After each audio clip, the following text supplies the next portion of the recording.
I think the public would have benefited from hearing from this General Khan because he's been mentioned so many times, both in the July 6th press conference and now at the end, and when Mkhwanazi testified at the beginning. So clearly Mkhwanazi thinks there's something that needs to be answered from General Khan. Now, interestingly, it was the EFF who refused to, or who spoke the loudest in the ad hoc committee when they were deciding on their witnesses, saying that General Khan should not emerge. And yet today again, Mkhwanazi again implicates Khan in wrongdoing and says everything that's gone wrong in crime intelligence effectively traces back to Khan. Sometimes we disagree amongst ourselves because the people who sponsor names don't give themselves time to, in a very, polite way, take us through each name and why. And sufficient motivation must be given as to why certain people should be called. I don't know Moodley. I hold no brief from Khan. But I'm still struggling in my mind. Why is Khan being called?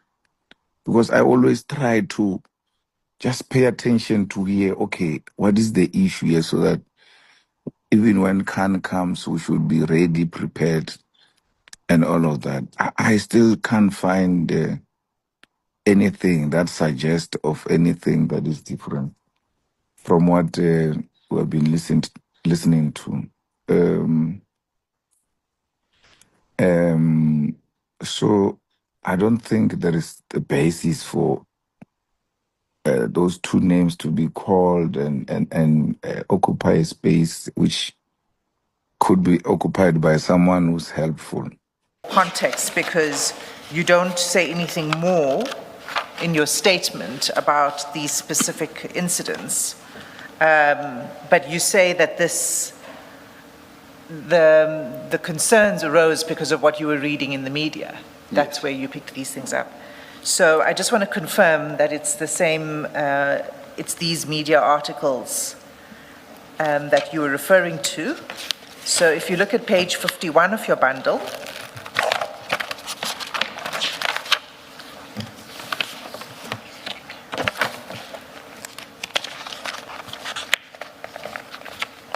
yes, I'm there. You'll see there's a news report which is headed Makeup Artist and Influencer, 39 found dead in her bedroom under mysterious circumstances. And there's a picture of the person. You see that? Yes. Is this the story that you are referring to? This is one of the stories. It's one of the stories? Yes. Okay. And then there's a second news report in the bundle, and that you'll find at page 47. 47.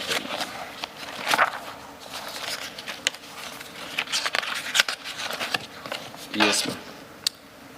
And the headline of this article is, "I had nothing to do with hit on doctor." Right? And there's a picture of the doctor on the front page who was assassinated. And then the article, as you see, refers to the allegations that it was a certain Mohammed Sayed who had ordered the hit. Is this the other story that you're referring to? It is the story. It is the story. And on the cigarette smuggling matters that you're referring to, is there anything that you wish to say about that to expand? Because you don't really say more about that. What are you referring to when you're talking about cigarette smuggling cases? On the cigarette smuggling, it's the relationship between then, it was alleged, General Khan, pertaining from the EFF event where General Khan attended, if you may remember that, and the guy called Syed. So that story is all over most of the time when we speak in the corridors. But so this Mohammed Sayed in this article is the Mohammed Sayed who's the director of Carney Links? Yes, that's Syed. Okay. What got my attention to that story is that the relationship, politically and business-wise, there's a lot of allegations. If you may read most of the stories that you'll get on social media about Said, you'll never pass there without getting a name of Khan. In the comments, if you go through any, you'll find it somewhere there. So that's the one I'm referring to. The fact that at that time, when I mentioned it here, I didn't have much knowledge of it exactly, in very intensively.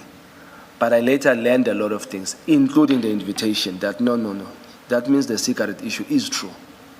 Because how would I be invited by the cigarette people in the cigarette business to tell me to protect Khan in a way if this story is not true? So there's an interest there. Okay, so that's going to bring us to the 8th of March.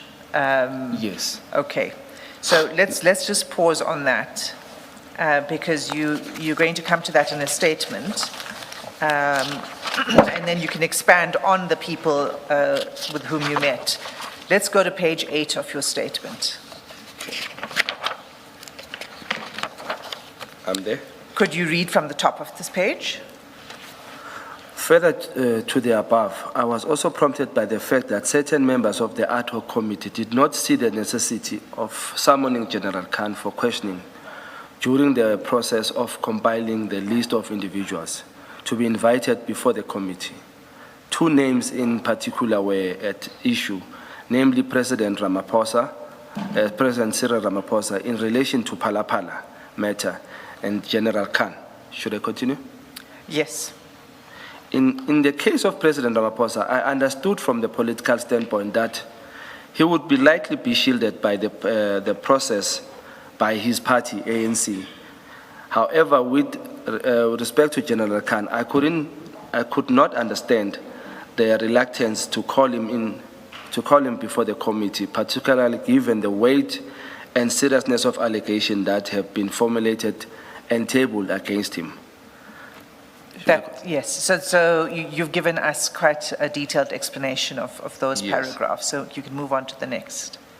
I was further prompted by the allegation that General Khan is a multimillionaire and a businessman of considerable means, yet he seeks to remain in employment within the SAPS, specifically within the intelligence division. This raises serious questions as the motivation behind his continued presence in such a sensitive and strategically significant position within the services. Okay, you can pause there. So before you go on to 2.2, the question that was asked of you was, what were the findings of this investigative work, all of these incidents that you've referred to this morning, which came to you through social media, through people reporting things to you, Yes. And to the evidence that was coming out of the ad hoc committee. So the question is, what were the findings? What were your findings of your own investigative work? So you can read 2.2 in response to that question.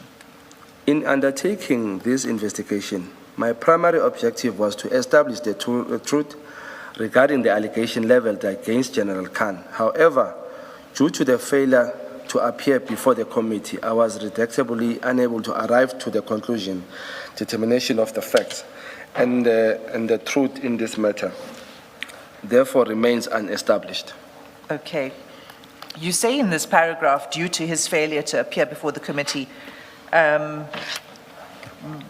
it wasn't that he failed to appear, it was that he was not called. I just want to get the context right. Oh yeah. Okay. Siyahlupha. Yeah. Okay. So he didn't appear, but it's because he was not called. If I may elaborate on that, we somehow have not exactly a voting system in the ad hoc, but somehow a weight balance agreement of who do we want there.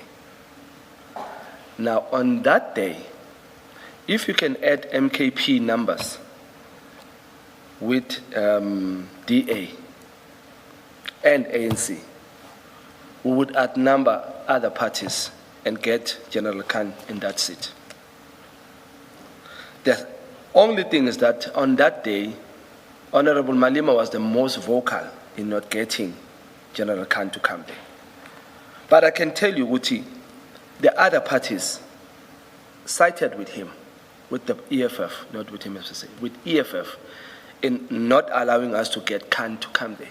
Okay. Yes. So the upshot of all of that was that he was not called. Yes. All right, thanks. Now we get to the crux of your statement in 2.3.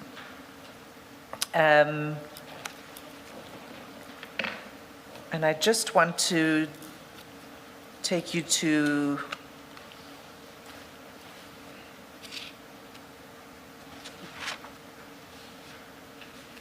we'll come there.